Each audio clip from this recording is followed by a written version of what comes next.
I'm Trey Casimir, and I'm an American acupuncturist. In this second installment of my series of videos about dampness, I want to talk a little bit about the complications of dampness. But first, I've got to go over a basic concept of Chinese medicine. When the ancient Chinese were trying to understand reality and existence, they took all of creation and said, how can we break this down? And they came up with yin and yang qi, that everything is made of qi, everything is made of energy, but it's got these two different components, two different aspects that you can see. Yin qi is substantial, it's cold, it's wet, it's receptive. Yang qi is insubstantial, it's warm, it's moving, it's protective. So in our bodies, bone, blood, flesh, fluid, the stuff we're made of is yin qi, but thought, movement, breath, metabolic activity, the sound of my voice, these are all yang qi. So they're both real, but one of them you can touch, you can feel, and the other one is insubstantial. So when we talk about dampness, there's some problems, there's some complications with it. It's not just about don't overeat or you'll get fat. Dampness has other kinds of behaviors, and sometimes it's trying to protect you. So there are situations, especially if you have a hot condition, in literal medical terms, this might be measles, or it might be malaria, or it might be cholera, some kind of illness that comes with a high fever. And if your body doesn't do something to stop this fever from raging, you're going to die from the heat.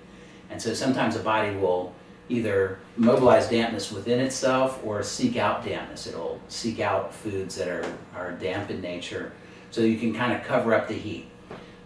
This doesn't resolve the heat necessarily, and even it can make other problems down the road. But this is a defensive response of a body. And if you don't understand it and say, oh, why is this person holding on to all this fat? Let's get all this dampness out of here. Well, the hot condition might come back and rage out of control and kill them. So this is one of the complications of dampness, that sometimes it has a positive role to play.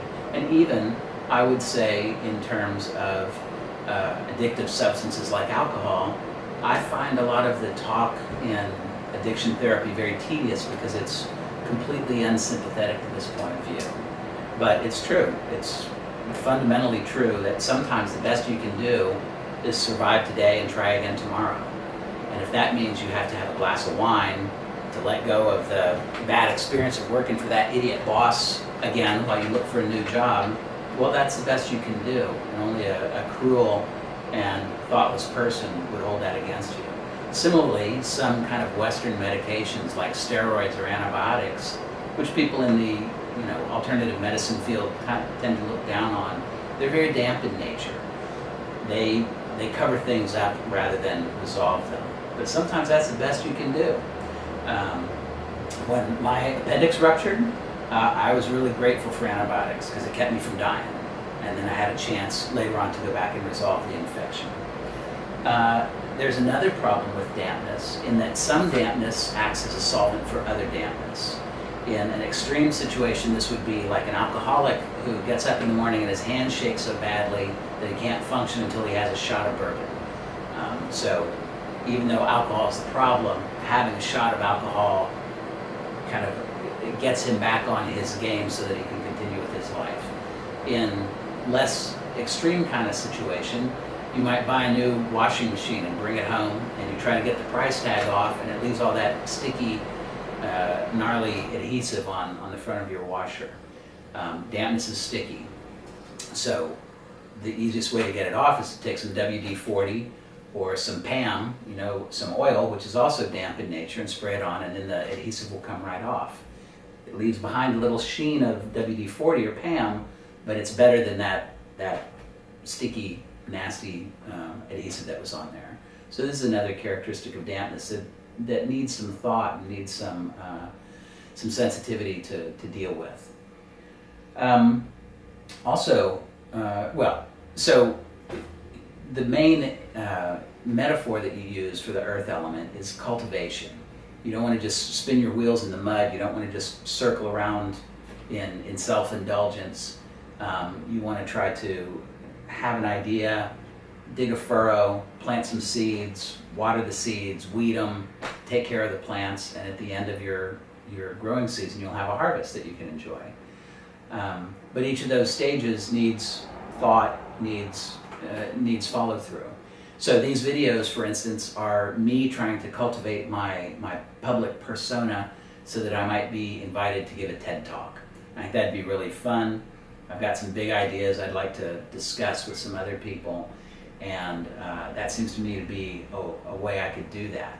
But I put limits on it. I'm not looking to become the Dr. Oz of acupuncture. I don't want to be on the Today Show, because that would take over my life, and that's not what I'm interested in.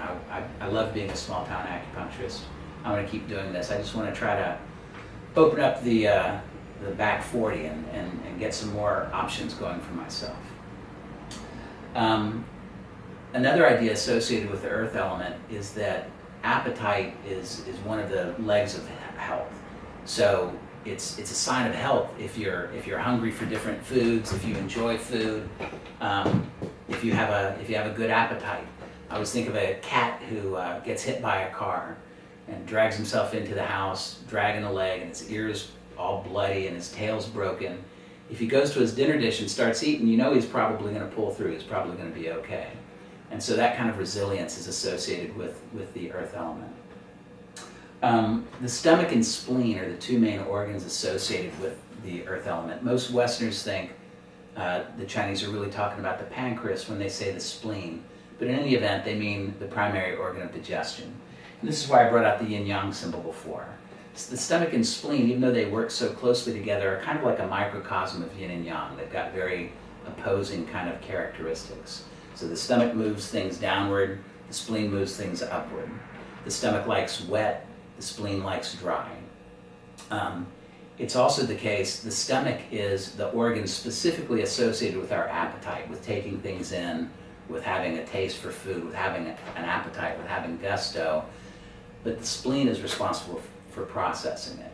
And what happens when you get to be about my age, especially if you've had a gluttonous past as I have, your stomach has written a bunch of checks that your spleen can't cash. And so it becomes more important to think not only, donuts, but, how many donuts can I eat before I feel sick and have a gout attack or something like that. So you don't want your stomach writing checks that your spleen can't cash. And if you're not cautious, you can get in one direction obesity and diabetes, in another direction you can get gout, pancreatitis, and pancreatic cancer. So these simple ideas of cultivation, of boundaries, of not taking in more than you can process can have very significant consequences. I'm going to end this second installation here. Take good care. I'll be back soon.